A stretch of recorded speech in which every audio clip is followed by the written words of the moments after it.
Aloha, y'all. Welcome back to We Know Texas Vino, the podcast where we uncork the stories, the people, and the passion behind Texas wine. I'm your host, Becca, and today we're headed to a place that combines great Texas wine, delicious food, and true Texas hospitality. Before we get started and jump into today's episode, I just want to take a moment and thank all of our listeners for sticking with us. Life, work, organizing a wine festival, winery visits, and everything in between have kept us a little busy. We sincerely apologize for the gap and know that we have some great episodes coming your way very soon. So sit back, relax, and thank you for being a part of the Texas wine community with us. And thank you for coming out to the North Texas Wine Jam. We'd love seeing all y'all there. And let's have a great conversation. Joining me today is Morgan from Rusty Spur Winery and Bistro. And we're going to talk about the story behind their wine program and what makes their bistro special and why Texas wine continues to surprise wine lovers across the country. Welcome to Texas Vino. Thank you. Cheers. Cheers. All right. So what did you do professionally before you opened up the winery and bistro? Oh, me. So I actually, before we renamed this business to the Rusty Spur, I actually was in the boutique business. Awesome. So I started that in 2016. And then with my mom's help, my mom has always been my partner in this. And so we just work great together, you know? Yeah. So anyway, so the boutique business, and then I think we kind of kicked it to the curb 2020, 2021. I know like during COVID and stuff like that kind of put like a kink in like the boutique business and stuff like that. And then I just realized that like God was like calling me to do something else. And I always enjoyed wine and stuff. And of course, then I didn't know that much about it and stuff. Yeah. But then me and my mom we went to Fredericksburg. And so it was my first time going to Fredericksburg, and we had a great time and stuff. And we're sitting at a winery, and then we just looked at each other and we're like, we can do this. Yeah. We got this. We can do this. And it just like, that's just what took place. And then ever since then, we just got into the wine business. So, and it's been great. Nice. So I guess that answers one of my questions. Like chicken or the egg, which came first, the winery or the bistro? Yeah. So the winery. Did you have specific varieties in mind whenever you were like, all right, let's do this? Or did you have to go search and figure that all of that fun stuff out? So me and my mom have always done like our research on our own. Like there's never been a time like kind of haven't done our research on our own. So we literally were going in like, okay, like, how does this work? What can we do? And stuff like that. And then we just had to educate ourselves and just learn pretty much everything on our own with the help of other people with the knowledge of wine and stuff like that. Because my knowledge at that time, which is I'm still learning. I feel like wine, you learn new stuff every single day. Like it's crazy. I mean, it just is. But we had to just learn stuff on our own, and I'm continuing to learn and everything. So we just, with the help of other wineries to educate us in that department. So it sounds kind of like you're a little bit like me. Before I met Will, I drank wine and liked wine. Yes. But after getting kind of shoved into this industry, you learn to appreciate wine. And thankfully, the wine community, especially in Texas, is so generous and friendly and always willing to help someone out, whether it's basic knowledge or, your crop was ruined with hail. Let me come out and help you replant. Let me give you some of my grapes and all of that fun stuff. Yes, it's definitely, the wine community is definitely a family. And that's what I love about it, because I feel like every winery is supportive of each other. Yes. And that's what it should be about. Like, we're a working team and stuff. There shouldn't be this huge, I guess, competitiveness or like even jealousy and stuff. Like, we need to work together because that's what it's all about and stuff, and growing our businesses. And comparing stories. Exactly, yes. I'm sure it's so fun for y'all to go places and be like, just hear people not only experience their wine, but hear people, you should try this place. Yes. Oh, you should try this. Right. Have you had this one? And then you hear your own be thrown in there a little bit. And you're like, I think I've heard of that one once or twice. Yeah, exactly. Nice. So what is your favorite varietal? Let's see. Right now, I'm definitely a Malbec person. Yes. So I really enjoy Malbec, and I'm really liking Dolcetto. I feel like those are like my two favorite right Which now. is what we're drinking right now. Exactly. Yes. Whites. I really do enjoy Blanc de Bois. And then I also have been really intrigued with the Semillon. I did try one of those from two different wineries, and they were amazing. So I don't know a whole lot about it, but it's something that I'm still kind of like discovering. So yes. Mm-hmm. Who knew that there was so many different varietals of grapes? Yes. Let alone that we grow here in Texas. Yes. I think that's one of the things that's really my eyes have been opened up to is just learning all of this stuff because like you said, again, so much knowledge. Yes. But then to say, okay, this is a Chardonnay grape. I thought it was just green and purple grapes at the grocery store. And then you throw in like the cotton candy grapes but never knew, Chardonnay or Cab is another grape or, Blanc de Bois. And you get to taste those and start tasting them from, whenever they're little bitty, let's be real, we've all tasted itty bitty grapes before they're even ready. And then to taste it along that process and see how it grows and develops still. Right. Yes. I love that. Yes. That's so much fun. Yes, it is.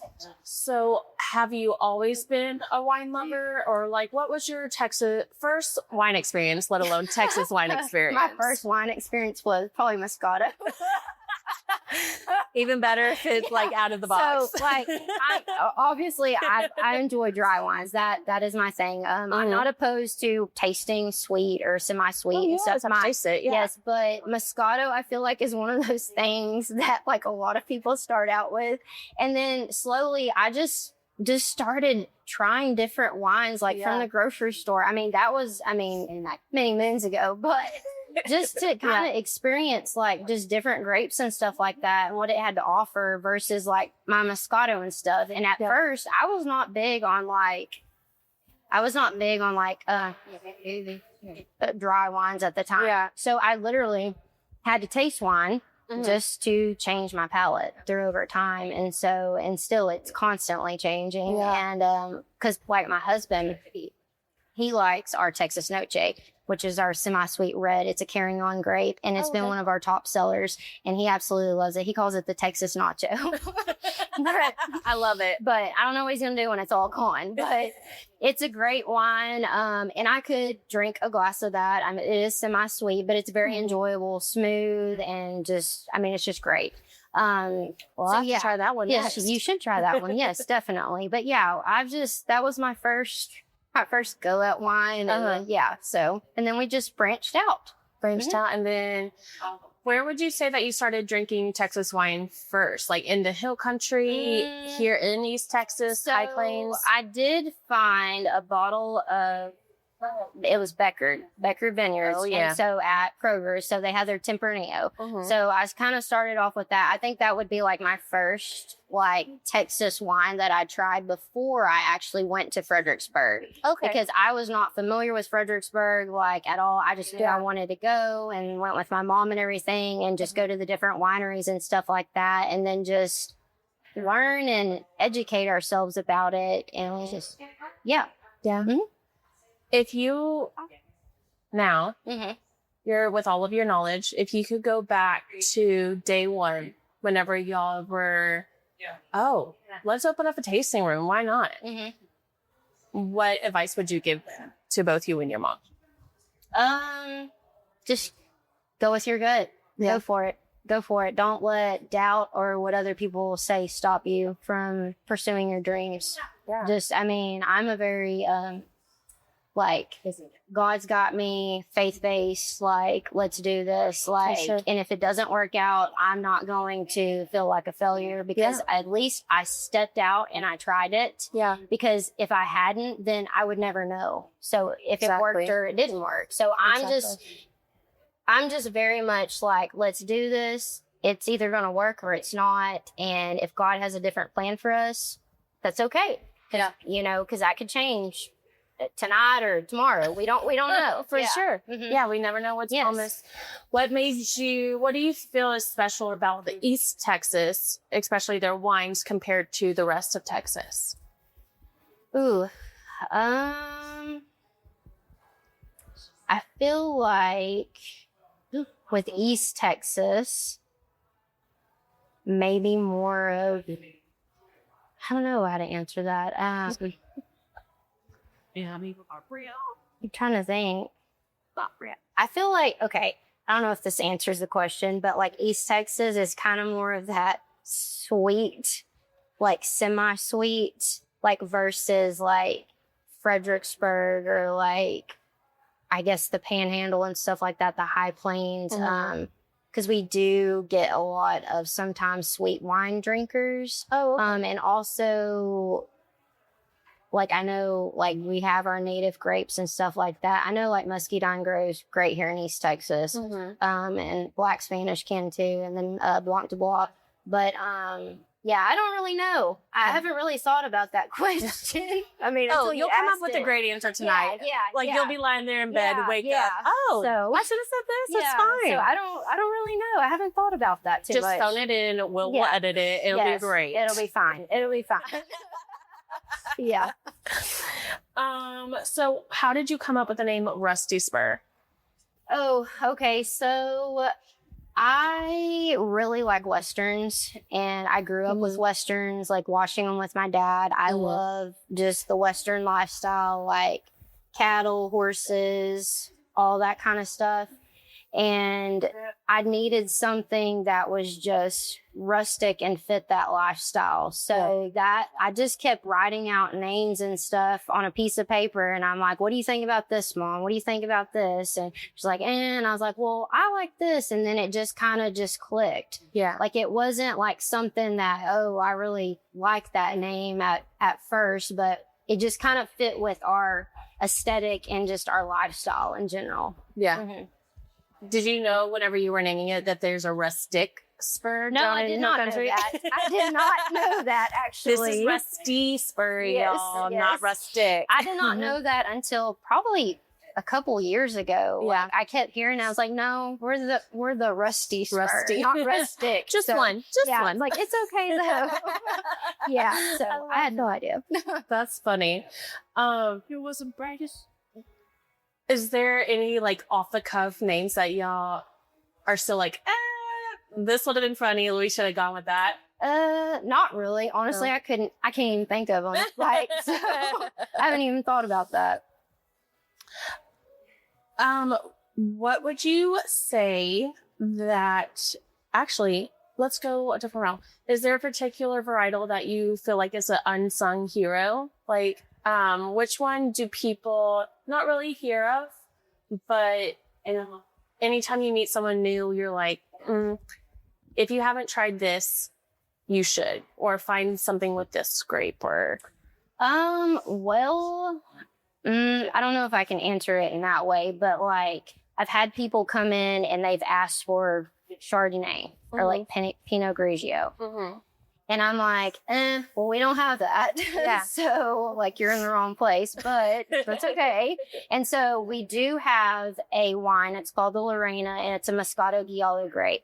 So, and it's off dry. It's very smooth, easy to drink. And when people are more of Chardonnay drinkers, I'm like, okay, well, try this because I can't compare it to a Chardonnay, obviously, but like, it might fit your palate more if you do like a Chardonnay. Oh, okay. So I kind of go with that, and like a Pinot Grigio, I kind of go with our Blanc de Bois because it does have a little more acidity in it, kind of like a Pinot Grigio. Yeah. So I'm like, try this. You may like it. It's got truffle fruit notes and everything. And so that's what I kind of, if that answers your question in a sense, to kind of lean them to those wines just to try it, because I feel like sometimes you get your people that actually, they come in, they like Chardonnay, Pinot Grigio, Pinot Noir, and all those, and they haven't haven't been open enough to try different varietals. Yes. And that's why I try to push them, like, just try this. You may actually like it. Yeah. I can't tell you how many times I've done that too. Just either me, and I know whenever Will works in the tasting room, people come in and be like, I hate Chardonnay. And it's something common that a lot of people hear. I have and to, people, or I hate a cab, something like that. And he'll give them three different, I don't either, Each his own. but but he'll give them three different wines, just little tastes, and be like, okay, which one do you like? Or give them, okay, I'm not going to tell you what this, but let me pour you a little something. And it turns out being a cab, and they're like, oh, I love this. Or, I never thought something this great could taste like this good. So what would you say that is one of the bigger hurdles of being in the Texas wine industry? Because, people like to criticize Texas wines. Yes, they do. And so what would be like your reaction to that? What would you want them to know most whenever they start to critique it? That, how do I say this without not being blunt? I feel like they have, not all people, of course, but most people kind of have that mindset of like California.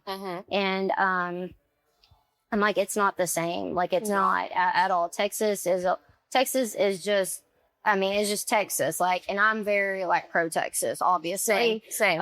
So I will definitely defend Texas wine 100%. But I just feel like they haven't opened their mind to it and really given it a chance. And I'm like, if you just give it a chance, like, it's totally different, because I feel like a lot of Texas wine has a lot more, what's the word? So like it's just bold in its notes. Like, it shows, you don't even have to guess what it is. It just tells you who it is.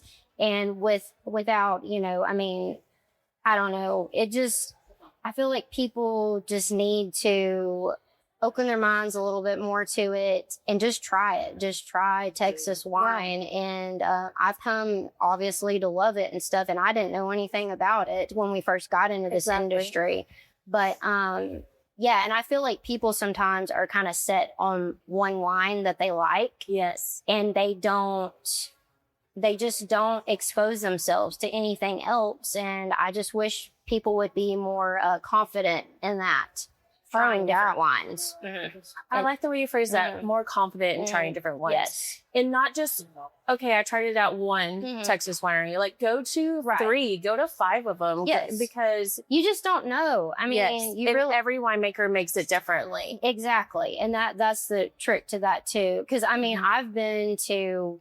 went to Eugene, Oregon a couple years ago with my mom, and they're known for Pinot Noir. And I tried so many Pinot Noirs there, and I just could not get on board with it. But also, speaking to other wineries and winemakers, they've also like, well, go to this part of California, and like try it there. And I was like, okay. And I'm open to that. Like, I will definitely try it, again, like, I'm not going to be like, ew, I hate that wine, Right. Like, I am still open to go in different places to try different wines. Yeah. And one thing that I have learned that really fascinates me is there are certain portions of California where, like, them and Texas winemakers, they interchange. Like, a lot of, like, can I say this? Paso Robles. I was like, can I name names? But people from Paso Robles.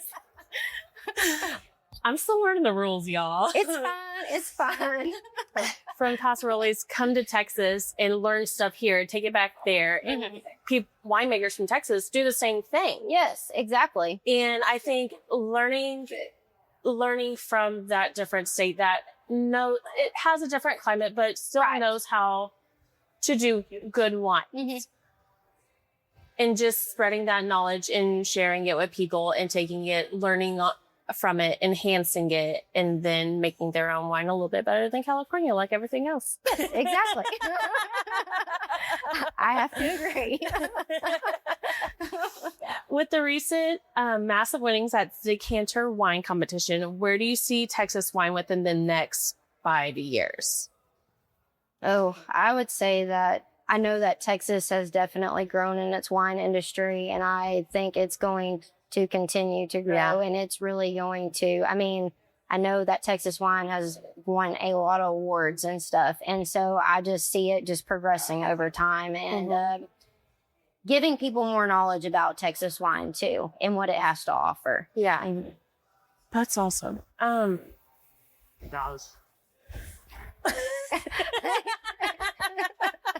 It's my first time to host y'all. I'm nervous.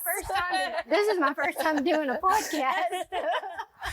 I know we talked about having, the Texas wine community is so great to help each other out and be there for each other, whether it is even just as little, like we talked about earlier, just spreading knowledge and educating each other and bouncing ideas.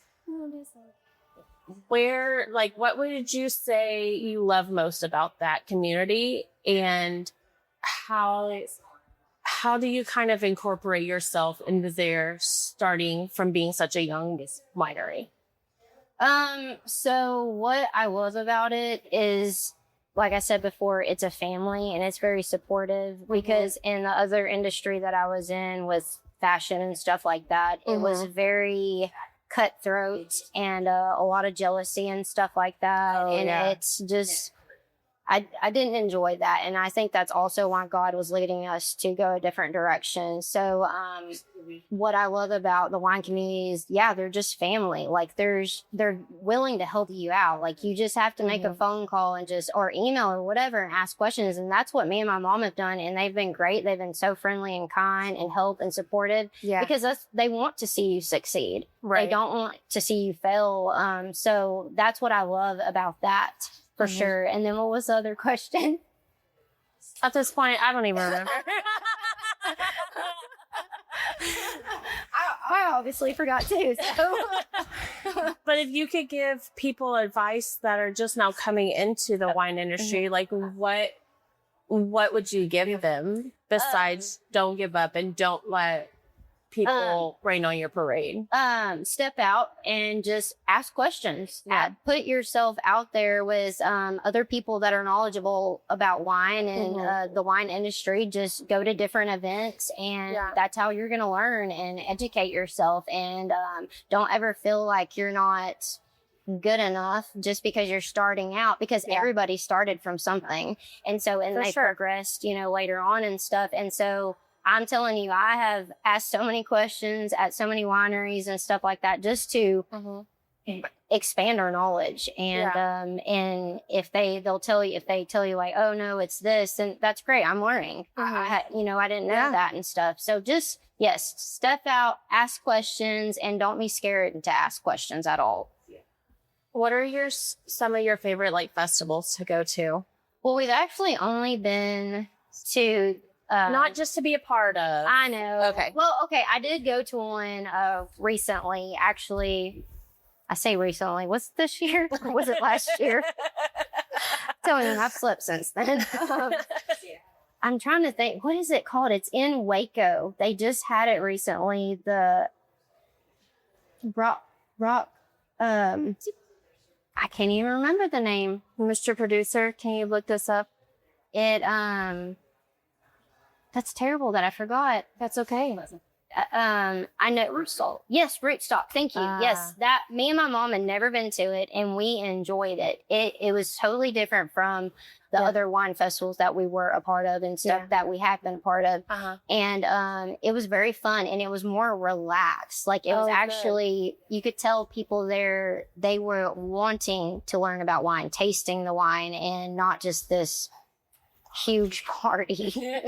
That in and of itself makes it different. Yes, it does. And it was just, I really enjoyed that, and I definitely will go back, because I know that they did this last festival. It was French wine, so Texas, like, you know, French wine, and so and it was very enjoyable. I loved it, and they had a food truck that had lobster rolls, and I never had lobster rolls, so I got to experience that. So that was really fun. Nice. And you can't go wrong with a good food truck, especially with seafood.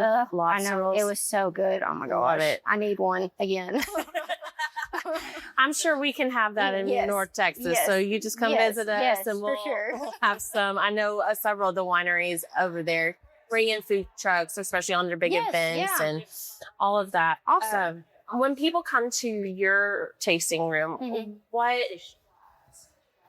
is the experience that you want them to have? I want them to feel welcomed and loved and just relax and just enjoy themselves. And because the reason why me and my mom picked this property was we wanted people to escape the downtown lifestyle, just to sit with company, friends, just laugh, enjoy themselves, relax, and just not think about like, oh, what I got to do the next day for work and all this and that, and just enjoy it, because it's so peaceful out here. It is. And it's even before we came in, we were getting stuff out of the car and just hearing that thunder in the distance and getting closer and just being able to, like you say, feel a little secluded. You don't have that downtown hustle and bustle. You are literally surrounded by nature. Yes, everywhere, and trees, and you can't go wrong with a good thunderstorm in Texas. No, and you have beautiful plants, and it's solid you get in there.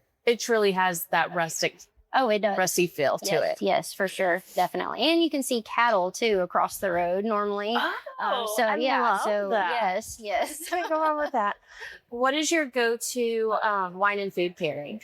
Oh, wine and food pairing? Oh man, I just like a good red wine with a steak. Even better. I just do. Especially with your big, bold, and like smoky wines that you were telling us that you like.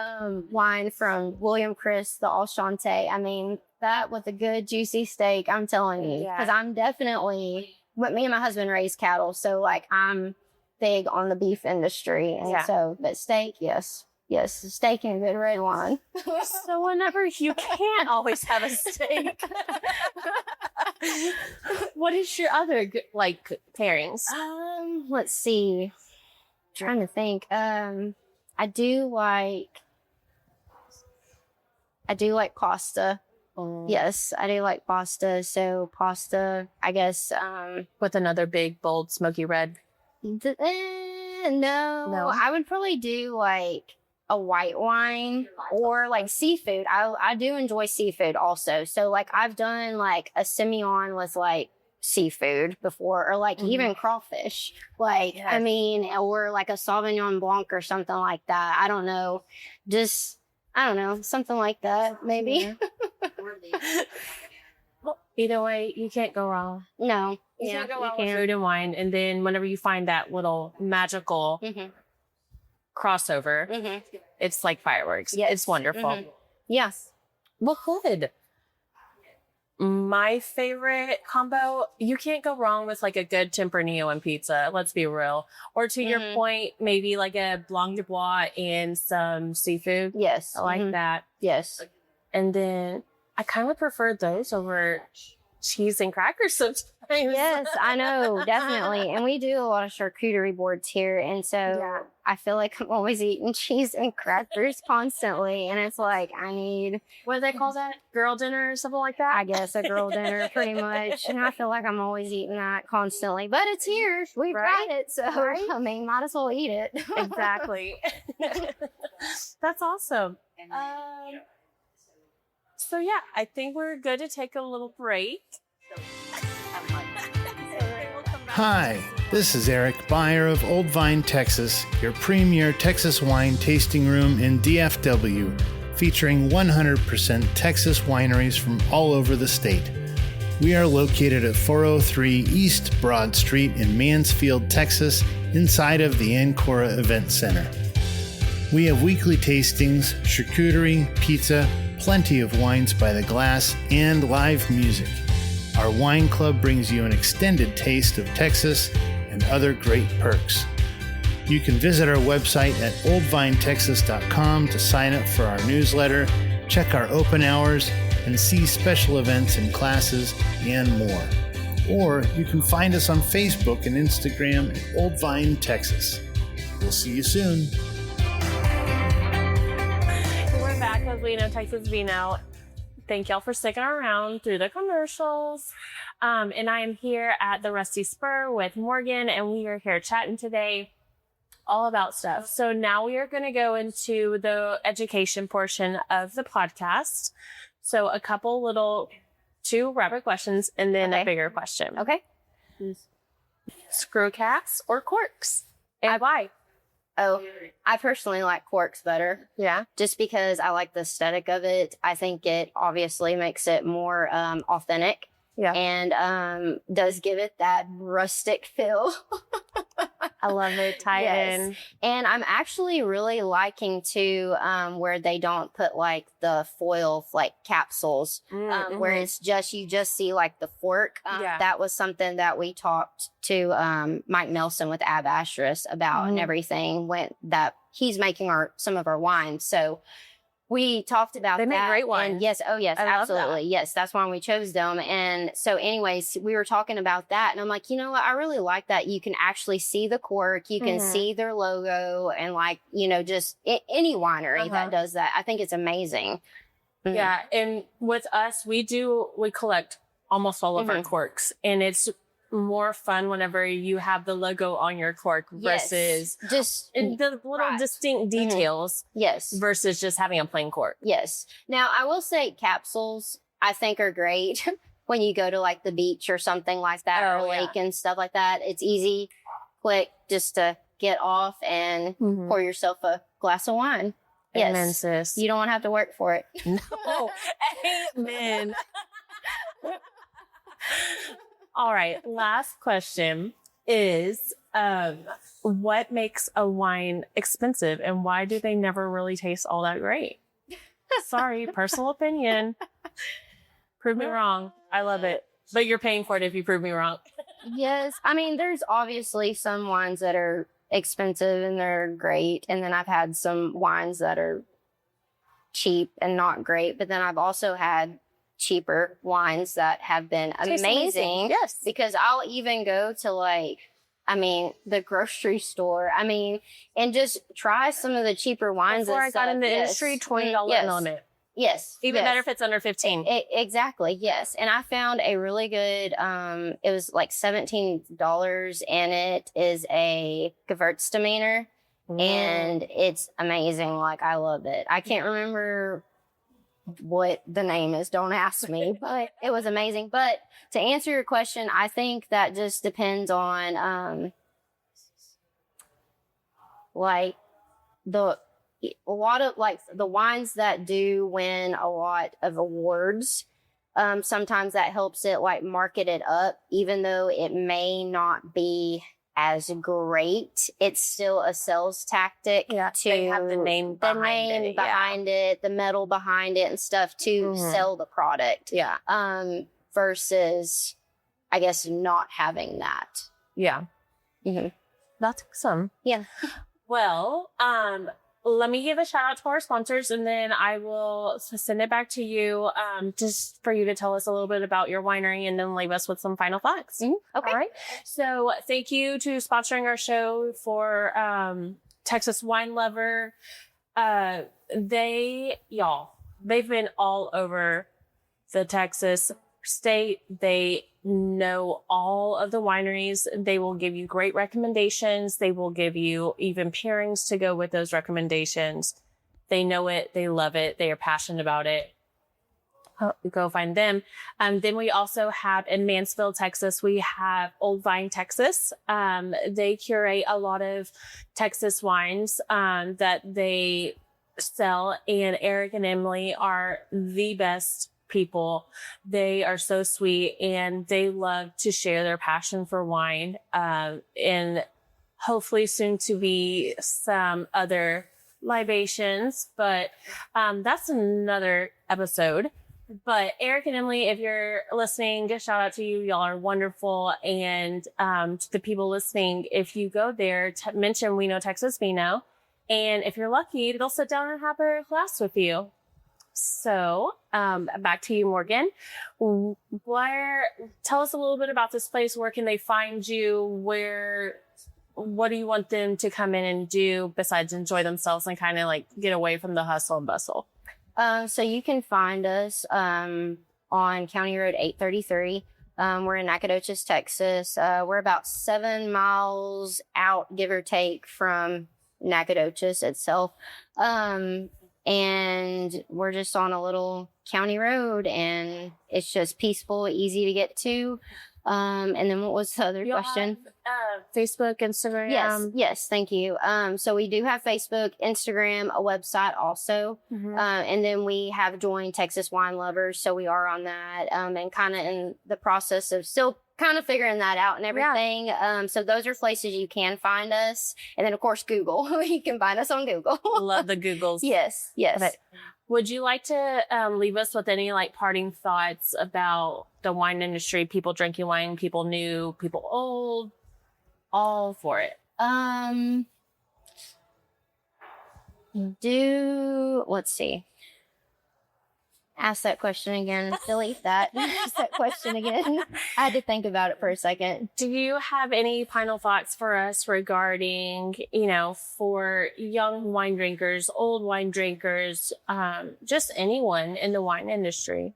Do not feel, I guess, intimidated by just the wine industry itself, because I feel like certain areas have made wine seem like have made it be like, oh, you have to know this stuff, you have to know this. Mm-hmm. Like there's like a certain standard to it. Mm-hmm. But to me, there's actually not, because there's so much to learn about it. And so when you do step into our building, don't ever feel like, oh, I don't know this and stuff, and like holding yourself back, not to learn and not to educate yourself about it. For sure. Mm-hmm. I've probably gotten on Will's nerves how many questions I've asked him all the time about it. Yeah. So, with that, thank y'all so much for tuning in on this episode of my very first time hosting. Y'all, please forgive me for all of my little hiccups, but it's all right. But with that, I will sign on out. I'm Becca. I'm Morgan Weens. All right. We Know Texas Vino. Cheers. Cheers. Oh, the producer Will is over there. Wine calls. Oh, y'all, the wine quote. Oh, I'm so excited about this one. I was like, what? This fits you so well. Okay. Okay. Today's wine quote. A Texas vineyard is just a ranch with better snacks. I like it. I like it. All right, now. Okay. I'm Becca. I'm Morgan. Cheers. Cheers.